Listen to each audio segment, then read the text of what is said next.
이번 시간에는 교과서 76에서 77쪽이고요. 1차시입니다. 여러가지 물질을 물에 넣으면 어떻게 될까요에 대해서 알아볼 거예요. 먼저 들어가기 전에 여러가지 용어의 뜻을 알아볼 겁니다.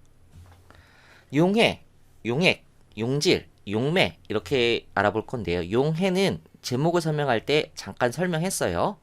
소금과 설탕이 물에 녹는 것처럼 어떤 물질이 다른 물질에 녹아 골고루 섞이는 현상이에요.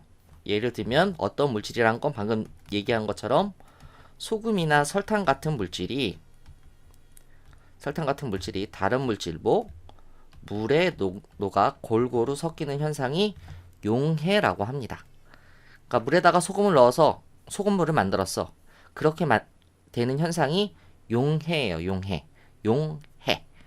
용액이란 소금물이나 설탕물처럼, 예를 들면 소금물이나 설탕물처럼 녹는 물질이 녹이는 물질에 골고루 섞여 있는 물질을 말해요. 섞이는 현상은 용해라고 하고, 섞여 있는 물질, 소금물, 설탕물 이런 것들을 용액이라고 합니다. 이해되셨죠? 용질이란 소금물이나 설탕물에서 소금이나 설탕처럼 녹는 물질을 말해요. 녹는 물질. 용매란 소금물이나 설탕물에서 물처럼 녹이는 물질을 말해요. 자, 용해가 다시 해볼까요?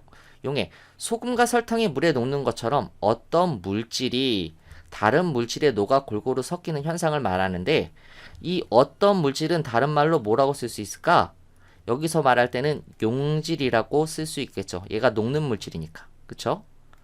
그 다음에 다른 물질, 물은 뭐라고 말할 수가 있어? 얘는 용매, 녹이는 물질, 용매라고 말할 수 있어요. 그래서 용질은 녹는 물질, 용매는 녹이는 물질.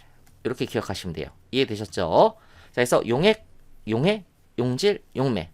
고등학교 때까지 이 단어는 계속 나오니까 꼭 기억하세요. 자, 탐구활동 볼게요. 탐구활동. 물에 여러가지 가루 물질을 넣었을 때의 변화 관찰하기 이렇게 있습니다. 준비물은 이렇게 많이 있고요. 자, 탐구 방법을 볼게요. 1번. 눈금 실린더를 이용해. 눈금 실린더가 선생님이 공간이 없어서 못 그렸는데 뭐 이렇게 길쭉하게 생겨 있습니다. 그래서 이게 아래에 이렇게 받침대가 있고요. 여기는 비커처럼 주둥이가 이렇게 조금 나와 있는 모습이에요. 이렇게 생겨 있는 모습인데 여기 눈금이 이렇게 있어. 그래서 이 눈금 실린더는 액체, 우리가 알고 있는 액체 뭐 있을까? 물이지, 물. 물과 같은 액체에 부피를 측정할 때 쓰는 도구예요. 부피, 액체의 부피 측정할 때 쓰는 도구예요. 그래서 눈금 실린더를 이용해 비커 3개에 물을 각각 50ml씩 넣습니다. 눈금 실린더에 이렇게 넣어서 눈금 50이 되는 곳에까지 물을 채운 다음에 그걸 비커에 부으면 되겠죠. 그게 3개에 붓는 거예요. 2번.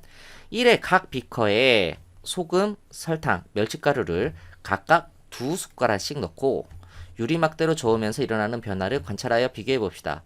유리막대로 저으면서 일어나는 변화, 이거 녹이려고 하는 거죠? 녹이는 과정이에요. 녹이는 과정. 물에 녹이는 과정이에요. 각 비커를 10분 동안 그대로 두고 일어나는 변화를 관찰하여 비교해 봅시다. 이렇게 50ml 비커에 물을 담고 이 숟가락, 무슨 숟가락? 약숟가락이라고 하죠. 약숟가락으로 2숟가락을 이렇게 넣어주는 거야. 한 번, 2번. 소금도 1숟가락, 2숟가락, 멸치가루도 1숟가락, 2숟가락 한 다음에 유리 막대로 휘휘휘휘 저어준 다음에 그 10분 후 어떤 결과가 나타나는지 결과를 비교해 봤어요. 그랬더니 탐구 결과 유리 막대를 저으면서 관찰했어요.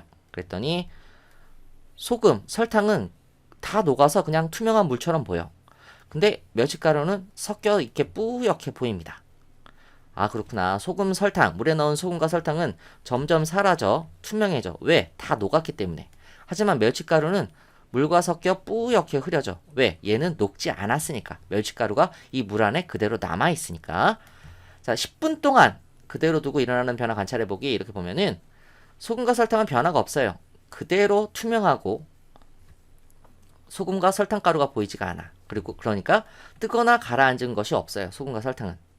하지만 이 멸치가루는 그 아래에 이렇게 멸치가루가 여기 멸치가루가 이렇게 아래 가라앉아 있는 거 볼 수 있죠.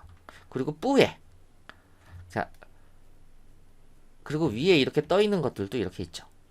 그쵸? 위에 떠 있는 것들도 이렇게 보입니다.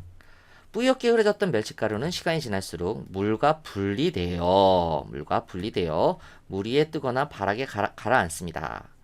따라서 얘는 멸치가루를 넣은 물은 용액이라고 할 수 없어요. 왜?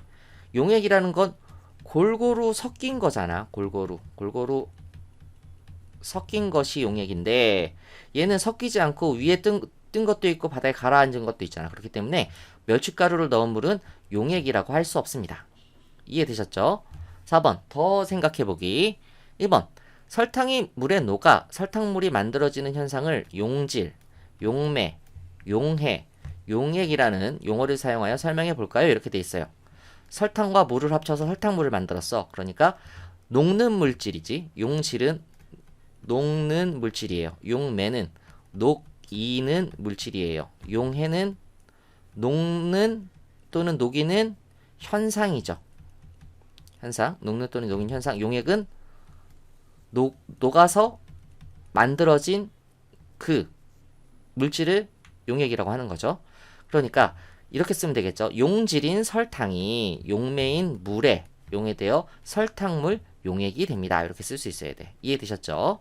자, 2번. 일상생활에서 볼 수 있는 용액에는 무엇이 있을까요? 일상생활에서 볼 수 있는 용액은 분말 주스 용액이라든지 이온 음료라든지 구강청정제라든지 손세정제, 식초, 코코아차 등이 있습니다. 이렇게 여러 가지가 있어. 아, 근데 선생님 이거 다 외워야 돼요? 그렇게 생각하지 말고 멸치가루를 넣은 물을 생각하면 돼. 물 위에 뜨거나 바닥에 가라앉은 게 있으면 걔는 용액이 아니야. 용액이 아니야. 하지만 이렇게 위에 뜨거나 가라앉은 게 없고 이 안에 뭐가 넣었는데 아무것도 없어. 그럼 그거는 용액인 거예요. 얘네들은 위에 뜨거나 가라앉은 것들이 없거든요. 이해되셨죠? 이렇게 해서 용액이냐 용액이 아니냐를 구분할 수 있으면 돼요. 간단한 실험이었는데 여기서 정말 중요한 거는 이 용질, 용매, 용해, 용액을 정확하게 기억하고 있어야 됩니다.